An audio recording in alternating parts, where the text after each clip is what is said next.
a city that still doesn't sound all that much like Kawhi's town. Kawhi Leonard signed a 3-year deal with the Los Angeles Clippers when he arrived, but he can opt out after this season if he wants. And if the Clippers fail again to do any damage in the postseason, especially if they lose in the first round this time, oh yeah, Kawhi might just decide it's not working out in the la-la. He might decide it's time to leave. Might cut a new commercial of him driving, this time with the city of Los Angeles in his rear view, heading to South Beach,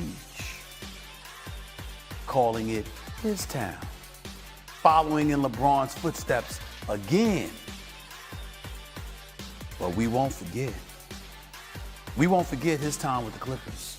There's still a lot of basketball to be played. I'm aware of that. Still time to change that narrative. But at the moment, it ain't looking good. Got to get to Clippers Mavericks. They're facing off in Game 2 tonight after the Mavs stole Game 1 on the road. Now, our Tim McMahon asked Ty Lue why Kawhi Leonard has not been guarding Luka Doncic. And Lue responded, quote, I think you'll get what you're asking for come Tuesday. So, Jackie, do you think Kawhi needs to guard Luka in order for the Clippers to get the win tonight?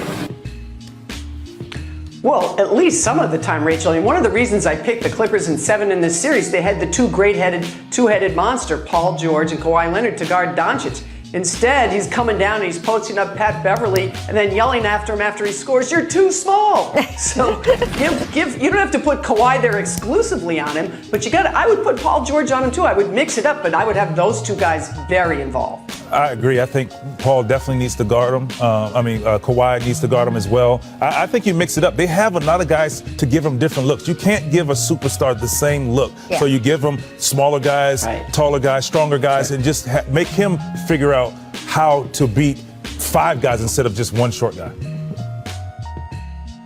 Opportunity.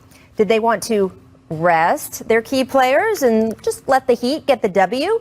If they went that route, it would totally reorder the postseason bracket. The Heat would have climbed to the 5th spot to play the Hawks in the first round, while the Bucks would have drawn the Knicks and gotten to avoid the Miami team that bumped them out of the playoffs last year.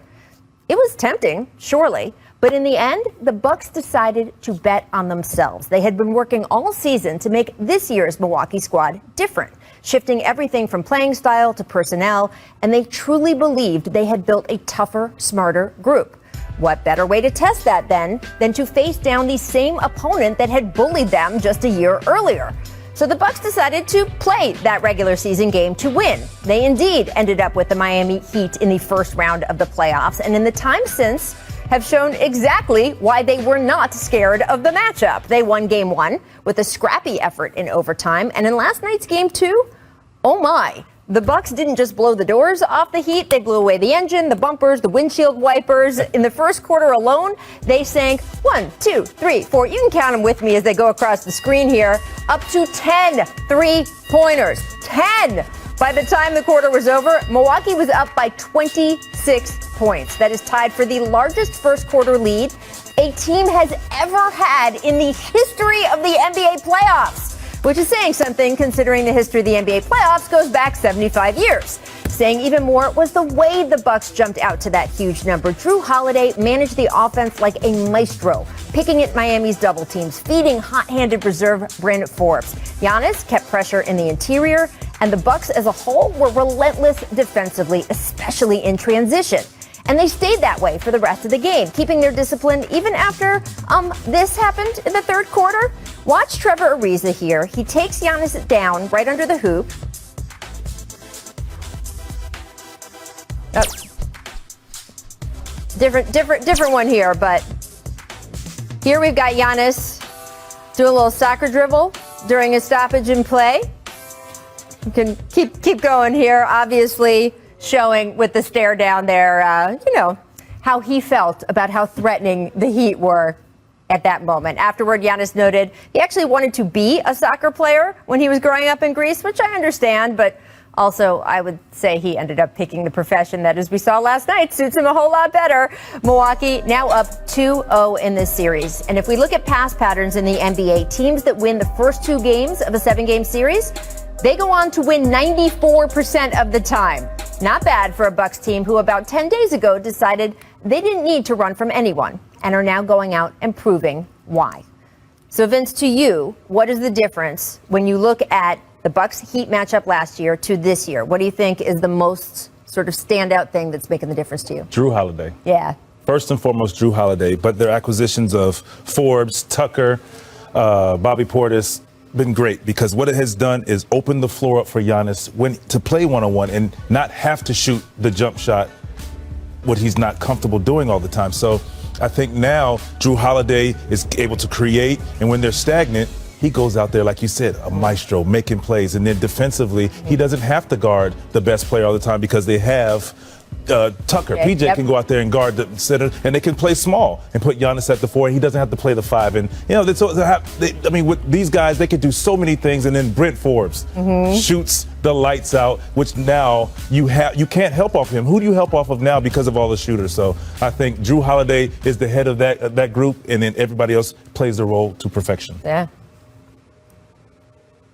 I'd have to agree, VC. Drew Holiday is the first person you think of. I mean, he had 15 assists the other day, guys. Now, I know literally everything was clicking for the Bucks, but just not only what he does in terms of orchestrating the offense, I think the grit that he brings. We know that this squad has been successful in the regular seasons in the past, but there's an extra level that you got to kick into in the postseason, as you know, VC. But I also kind of think, and the numbers don't necessarily bear this out, and perhaps it is the addition of Holiday. I think Chris Middleton this year has been a little bit more aggressive. He's taken maybe one more shot statistically than he took last year, but it just feels like everybody is now in the right place because of Drew Holiday, and you obviously know what Giannis brings to the table. So I think in this series, they really looked to punch first, and they have done that with great force. Well, I'll add to that. I think for Chris Middleton, he doesn't have to be the playmaker.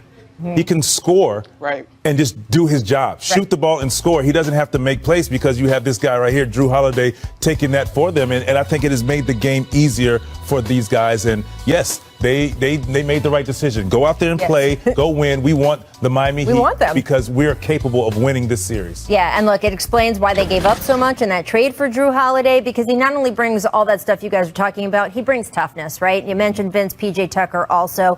I was in the bubble last year, that series between the Bucks and Heat. There was no question Miami was the tougher team. They had tougher will, they had tougher physical, more toughness physically. And in this series so far, the Bucks have been the tougher team. Absolutely. PJ Tucker brings that toughness. And if you look at some of the stats, right, Miami has not looked like Miami in some of those toughness statistics. Just look at rebounding. Last night, Miami got out-rebounded 61-36. That's insane for a Heat team. And then look at some of these other more offensive numbers, right? The points allowed, the points that they are, in fact, scoring less. The shooting percentages are way down, especially if you look at that field goal percentage. So I do expect in the next couple days, Eric Spoelstra is such a good coach. He is going to make sure that those players feel all of his adjustments in practice and get that toughness going in Game 3 that we haven't quite seen as much in this series as last year. But boy, the Bucks look like they're ready, and I guess they knew that they were ready just 10 days ago. Pretty impressive. All right, I want to take a look at today's magic moment brought to you by Walt Disney World Resort. Dame Lillard on fire at the start of last night. Actual human fire, hitting 8 threes in the first half alone. That tied a playoff record that stood for 20 years. A record, in fact, held by who? Who in this room? Yeah. Oh, not me. Monica, it was not me.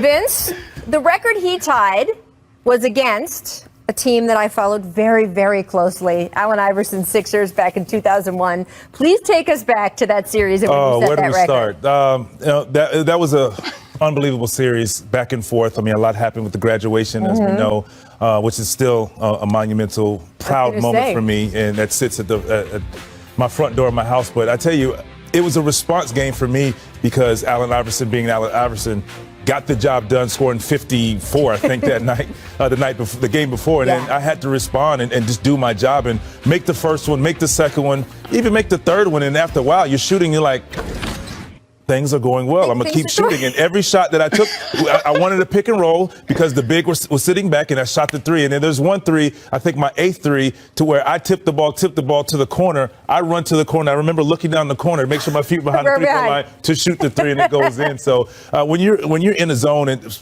particularly from three, and I wasn't shooting from the distance that Dame was shooting in that game, It's a great moment. I needed it. That's what I needed to do for my team. So, I know what Dame was going through that night. Just unbelievable. It's hard to stop. How do you guard a logo 3? I mean, I don't know how. Yeah.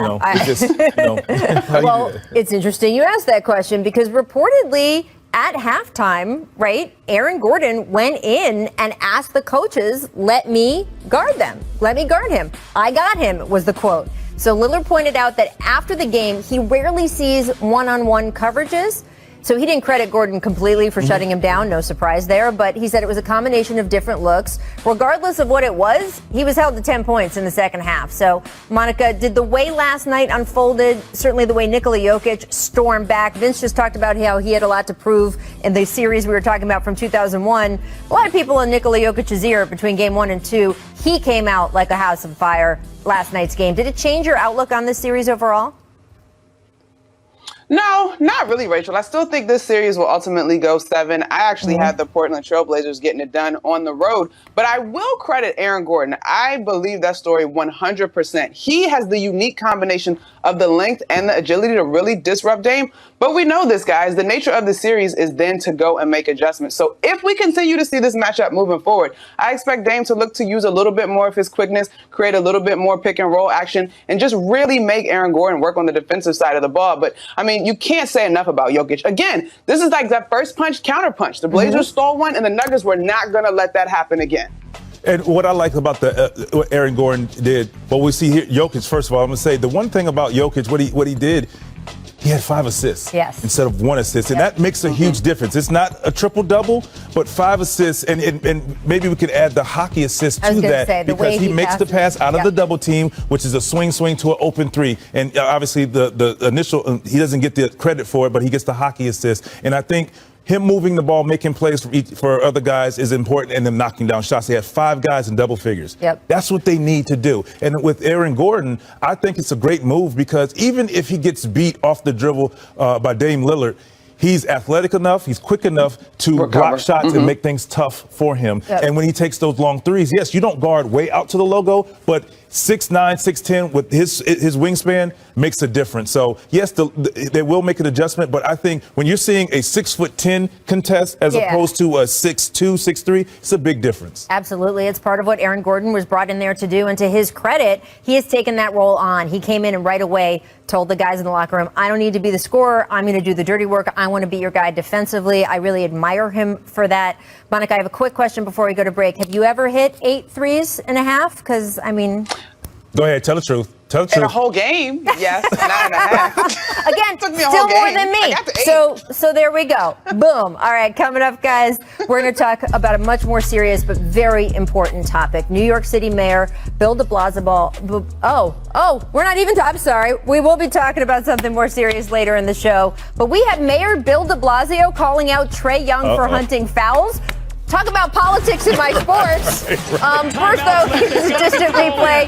This date in '98, Reggie Miller in the clutch.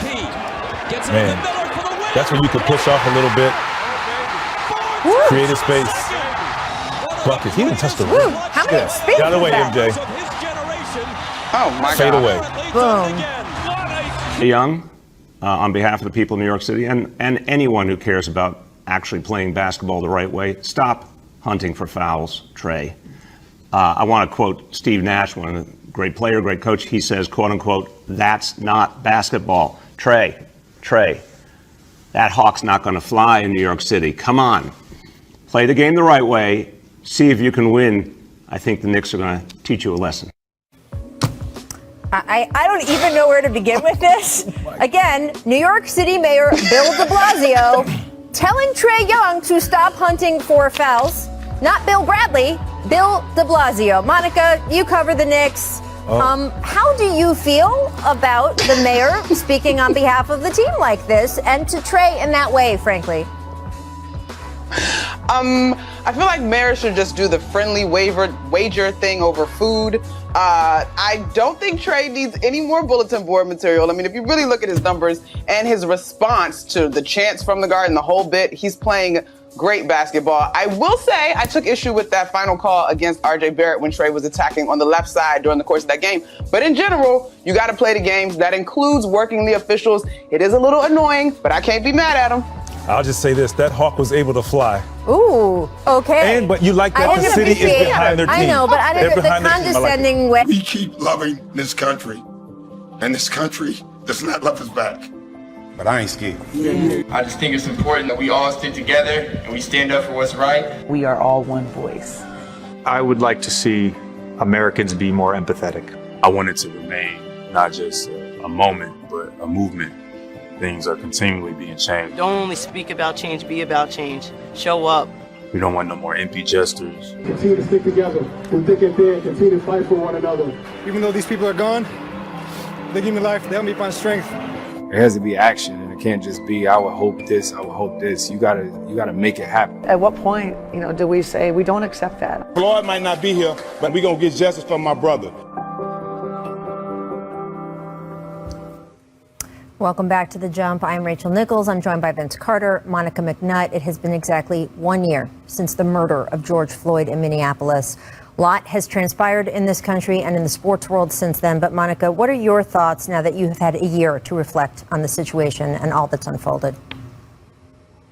Rachel, as we watch those images from last year, I'm reminded at how proud I was of so many athletes of the WNBA, of the NBA, other leagues, but those two in particular, of using their platform. I was of the idea that once we got to games, we would start talking about box scores, and those athletes refused to let that happen. And so I'm very proud of that. But one thing, I believe it was Dame Lillard said, it's not a moment, it has to be a movement. And so while we have made progress, we still have a lot more work to do as a country and as individuals. And so it's not time to get weary. It's time to continue to level up and make sure that change really is made for future generations. Well, for me, I take from it, we've gained knowledge, growth, some change, and accountability.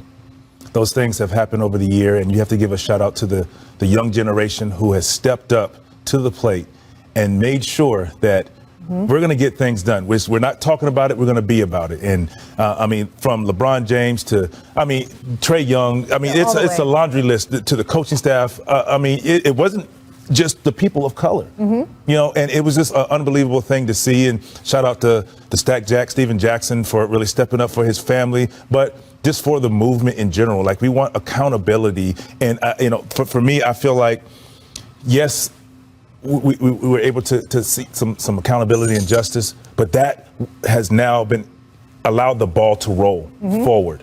You have to get the ball rolling before you're able to really get change. And the ball now is started to roll. Now change can happen. And look, you make a great point about the younger players, and this is true also of the women of the WNBA. We saw this in Chiney Ogwumike's amazing documentary she executive produced, 144. The amount that players who aren't making crazy amounts of money, right? So LeBron James is making a lot of money, right, both on and off the court. But the younger guys in the NBA, the women of the WNBA, they are willing to put themselves on the line. We saw it again and again and again in this past year, and possibly losing endorsements, possibly losing fans, and they don't have the cushion that some of these older players did, and they put themselves on the line anyway. I've said it over and over again in recent months. I am so impressed with this younger generation of players. And you talk about doing something, right? We heard in that sound rip guys saying, just don't talk about it, be about it. We need to see real change. So on that tip, on Monday night, the NBA's Social Justice Coalition released a statement calling on the U.S. Senate to finally pass the George Floyd Justice in Policing Act. It is a way to honor the memory of Floyd and others who have been victims of police brutality by trying to fix at least some of this problem. The act would ban chokeholds. It would also end qualified immunity for law enforcement, while also creating national standards for policing in a bid to just bolster accountability. Doc Rivers, who is a member of the NBA's Social Justice Coalition, spoke on all of this earlier today. Take a listen. I am the son of a police officer. I'm pro-police. This has nothing to do with being anti-police. The George Floyd bill, in my opinion, is a bill that both sides should want to pass. It's a bill that one of the key points is about police training. So we can train our police officer better. I think every police officer would want that. So it's a very positive thing. Equality and justice everybody should want that. It shouldn't matter what side of the aisle you're on. That's, where I struggle with when you see one person being treated poorly or one race being treated poorly.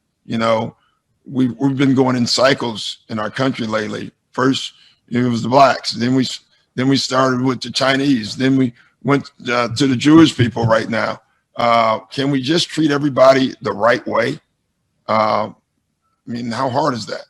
And I think everybody should want that. As always, very powerful from Doc. Vince, what's your reaction to Doc's words? He's on the money. He's speaking from the heart, and like he said, it doesn't matter what side of the aisle you're on. Mm-hmm. The eye test? What is your eyes showing you and telling you? What's right is right, what's wrong is wrong, and that's just the most important thing right now. You just want people to step up, and when you see wrong, do something about it. Something should be done about it. So I hope we can get this passed. What about you, Monica? I just think that Doc, to me, embodies someone who loves this country and wants it to be better. For whatever reason, people asking for change and improvement kind of gets deciphered as anti-American.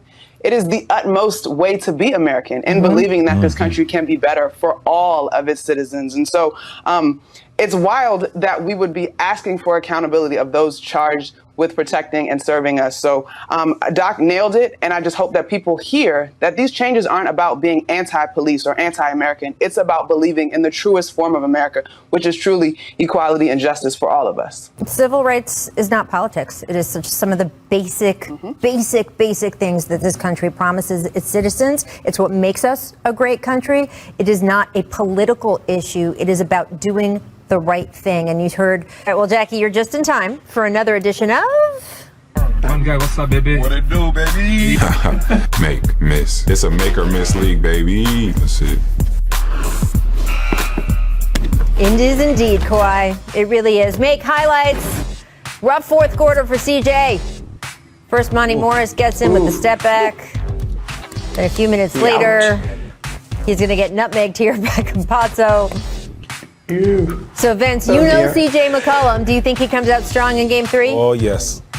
He's going to put it up. He's going to get it done because the Blazers know that they can win. Yeah. They can win this series, and he has to play well and to complement Dame Lillard. So look for him to get it done. And Vince, remember that long three that CJ hit in the second half of this game? And I thought, okay, here he goes. Now he's going to get going. He just ran out of time. He's going to be fine. By the way, Monty Morris, so give him some props. He had a great game himself. I'm excited for this series. I definitely cannot call a winner, and the level of play has been a lot of fun. All right, Miss Whistles. Speaking of Campazzo and CJ, this was the third quarter. So we got a little arm hook, pulling, flopping. After review, CJ gets the flagrant. Jackie, there were 52 fouls, 2 flagrants, and 4 technicals in this game. How would you describe that? Is it just playoff basketball? It was exhausting, Rachel. First of all, that's not a flagrant foul in any league. No. This game was over in the third quarter. They should have had the clock running like Reggie Miller said. Stop calling all that stuff, Yeah, please. I agree. Just let it run. Guys are taking advantage of, if I fall and make it look good, we'll get a call. And he got it. At least he was in the game when he flopped down because, Vince, we discussed yesterday a certain player in Utah who was not. Make logos.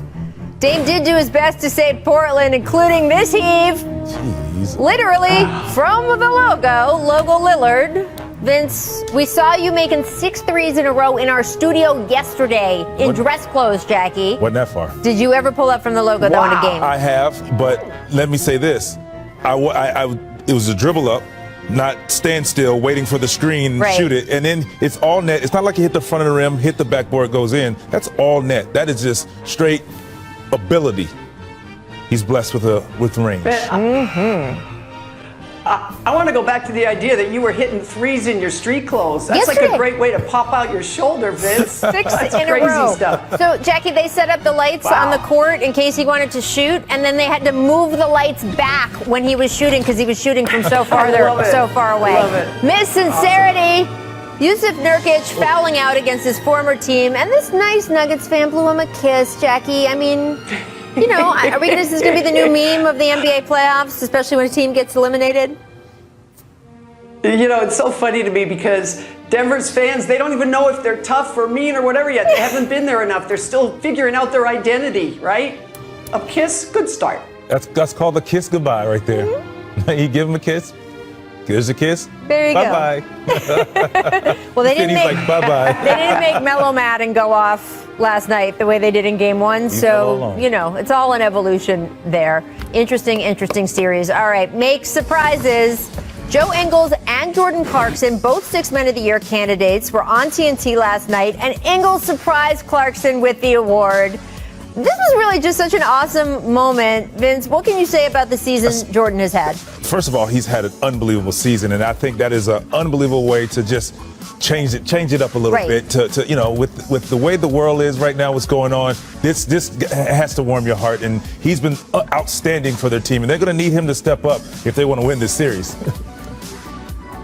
Yeah, great live television moment. And when I think of Jordan Clarkson, I go back to the bubble last year when Mike Conley was out and Bojan was out. And that gave him a chance to sort of unleash and to become this guy that we're now seeing as a sixth man, who's a very, very, very dangerous guy for the Jazz, for sure. And look, Joe Ingles, great temperament, a lot of, loves to have fun. It's not like I would have been worried that there would be any division on that team, but by having him be the one to give Jordan the award, it just kind of further solidifies that they're all in this together. It was very cool of everyone involved. All right, guys, let's stick with the Jazz because we got a little bit of drama in Salt Lake. Just prior to Utah's Game 1 loss versus the Grizzlies, the team ruled Donovan Mitchell out to continue to rest that ankle injury he's been nursing since April. While Mitchell and all his teammates thought that he was playing, Donovan was reportedly, quote, furious when officials told him he wasn't. Here is what Mitchell had to say about the whole thing after practice yesterday. I was definitely frustrated and upset that I wasn't able to play. I'm a competitor. I was ready to go when I spoke to you guys about 24 hours ago. And they came to a decision that that's what it was. But the biggest thing for us is moving forward. Like, we lost Game 1, and we got to handle. Excuse my language, but we got to handle going forward. Were you frustrated with the process that led to the decision, with the communication? I felt like I should have played. That's what I mean. To be honest with you, I felt like it's no secret. We all know that. And at the end of the day, the experts said no. And I feel like we can, like I said, we can disagree on those things, but that was the frustration. It was unfair to my team. I was like, man, I feel like I let them down in the sense, when you're not there for them in a playoff game. It eats me. I barely slept because you think about that stuff. So that was really for me where it ate me, where it hurt. Donovan Mitchell is a lot there. Says he barely slept, said he was upset with the way it was handled. And Vince, we talked about this a little bit yesterday, and I totally get what you were saying about, hey, sometimes a team has to protect a player from himself. Mm-hmm. But one of the things Donovan's talking about is the way it unfolded. So just the details, if you haven't been following the story, he practiced for the 3 days leading up to this Game 1. He was actually taken off the injury report. He participated in shoot-around. The coaches had worked him into the game plan, and only in the afternoon before the game did the athletic training staff sort of step in and say, we don't think he's ready yet. And I'm sure they had great reason for it, but it's just the way it unfolded. You could see his frustration. What do you think of what Donovan was saying? Well, first and foremost, as you say that, I'm curious to really hear the explanation. Like, why did they say, we don't think you're ready? Right. I'm curious. I mean, I don't know if it's out there or not, but yes, he was frustrated, a lot of tension for good reason. He's an athlete. He felt he was ready to play. He did everything he was asked to get on the floor. But I think if Donovan Mitchell plays, he plays well, or if he plays and they win, it's swept under the rug. Yeah. You don't think this is long term? I don't think so. And I think there's more attention to it because they got beat bad. They got handled. And credit to the Grizzlies. They stepped up and they said, we're not afraid. We're not afraid of the moment. But I think you put Donovan Mitchell on the floor, whether he's 100% or not, you have to game plan for him. You have to prepare for him. And that's going to make the game a lot easier for everyone else. Yeah. Listen, Rachel and Vince, I can 100% appreciate Donovan Mitchell's frustration. This is a guy that's been chomping at the bit to get back, who probably, as Vince said, the athlete always feels they can come back maybe sooner than they probably should. And he was told, hey, you're good to go. I can't remember a time, Rachel, I don't know if you can, where someone was taken off the injury report And then at game time, because there was no tweaking, there was no pregame warmups, he didn't even warm up in pregame. So this is just a very odd situation to me. I think Vince's point is a good one. If Donovan goes off and drops 20 or 25 and they win tonight, this will be forgotten for now. But I do wonder if it plants a little seed in Donovan Mitchell's head, because I think he can put it under the rug for now. He's a professional and he will do that. There's no doubt in my mind. But after the season, I'm going to guess there needs to be some further conversations about this. Well, they came out right away yesterday and said Donovan Mitchell will play in game 2. So I guess they at least all got on the same page there. We'll have to. They'll be glad to have Dwayne Wade there to kind of help. Yes. No, I mean, that's actually. Yeah, good.